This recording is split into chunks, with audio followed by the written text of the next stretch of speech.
बड़े ही खुशनुमा माहौल में सरदार वल्लभ भाई पटेल की 150वीं जन्म जयंती को समारोह रूप में देश भर में आयोजित कर रहे हैं। और देश भर में आयोजन के इस क्रम में चूंकि सरदार वल्लभ भाई पटेल का जीवन भारत के युवाओं के लिए एक आदर्श जीवन रहा है, जिस तरीके से उन्होंने आजादी की लड़ाई में, जिस तरीके से किसानों के कल्याण में उन्होंने संघर्ष एक भूमिका के रूप में लिया था और भारत के प्रथम गृह मंत्री और प्रथम उप प्रधानमंत्री होने का सौभाग्य के साथ साथ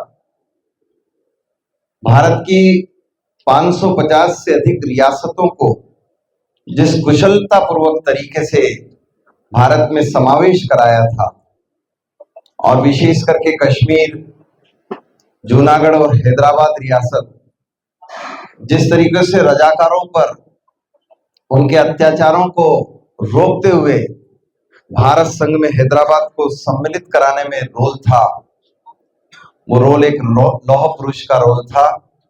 और इसीलिए आज भी युवाओं के आइकॉन के रूप में सरदार वल्लभ भाई पटेल को भारत के करोड़ों करोड़ लोग हृदय से चाहते हैं। और इसलिए भारतीय जनता पार्टी ने और भारत सरकार ने सरदार वल्लभ भाई पटेल की 150वीं इस जन्म जयंती को युवाओं के बीच प्रेरणा का केंद्र बनाते हुए और कई आयोजन किए हैं। उसमें 31 अक्टूबर एक प्रमुख दिवस था जो पूरे देश ने मनाया था। हम सरदार पटेल की इन सब बातों को लेकर युवाओं के बीच में जाने का मन बनाकर देश में राष्ट्रीय स्तर पर पदयात्राओं के आयोजन हुए हैं। उसमें 4 प्रवाह हैं जो मुंबई से, नागपुर से, जयपुर से ऐसे राष्ट्रीय स्तर पर प्रारंभ होंगे।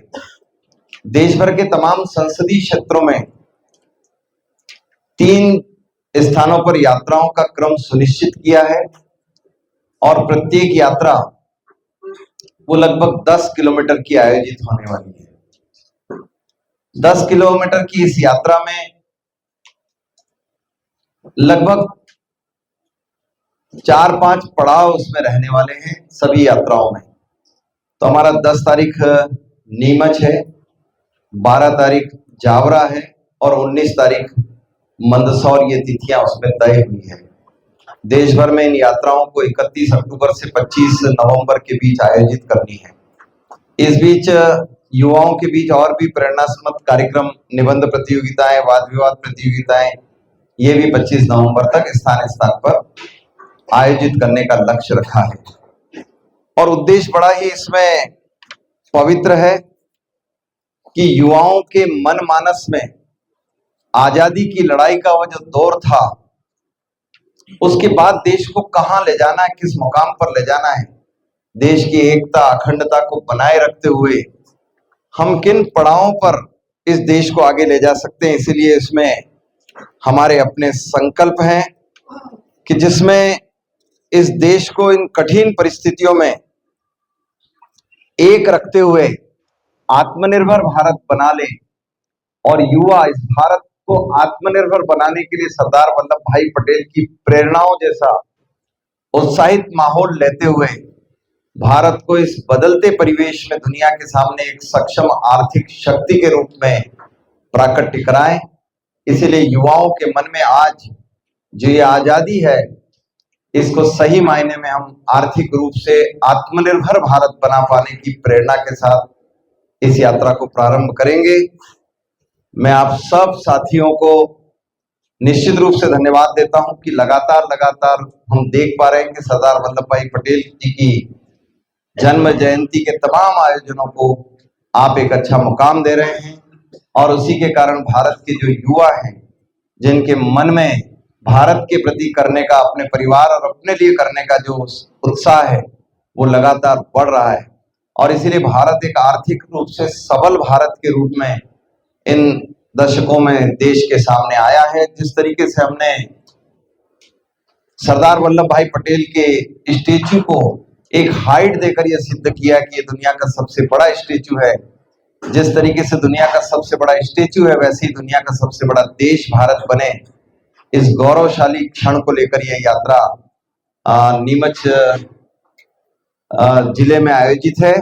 सम्मानीय हमारे दिलीप परिहार जी इस यात्रा के रूट को आप सबके सामने रखेंगे और उसके बाद हम सब यात्रा की कल की तैयारी में आप सबका स्नेह और साथ चाहेंगे और हमारी अपेक्षा ये भी रहेगी कि आप सब साथी लोग यात्रा में हमारे साथ चले। ऐसी अपेक्षा के साथ मैं कल का निमंत्रण भी आपको देता हूं। धन्यवाद। सम्मानीय श्री दिलीप जी। आज सांसद जी की यात्रा सरदार लौह पुरुष सरदार वल्लभ भाई पटेल की 150वीं जयंती पर जो यूनिटी ऑफ मार्च डे हुआ है पद यात्रा, उसमें हम प्रातः 9:30 बजे सरदार वल्लभ भाई पटेल की मूर्ति को माल्यार्पण करेंगे। जो सीआरपी चौक पर है, सभी जनप्रतिनिधि अधिकारी वगैरह सब मिलकर, सामाजिक कार्यकर्ता सब लोग, और उसके बाद 10 बजे पद यात्रा धनेरिया से प्रारंभ होगी। धनेरिया गांव से प्रारंभ होकर वो बघाना आएगी, जहां वीर सावरकर जी की मूर्ति को माल्यार्पण करेंगे। उसके बाद वह यात्रा उधर होते हुए जहां हमारा कारगिल चौराया है, वहां कारगिल चौराहे पे भी माल्यार्पण होगी। उसके बाद सीताराम जाजू कॉलेज में मातृशक्ति माँ बहन बेटियों का सम्मेलन होगा और वह सम्मेलन में भी मातृशक्ति का जो सम्मेलन है वो लगभग 12 बजे होगा। साथ में भारत माता की जो 40 पर मूर्ति लगी भारत माता चौराहे पर, वहां माल्यार्पण और युवाओं का सम्मेलन 1:30 पर आयोजित किया जाएगा, जिसमें छात्र युवा सब लोग उपस्थित होने वाले हैं।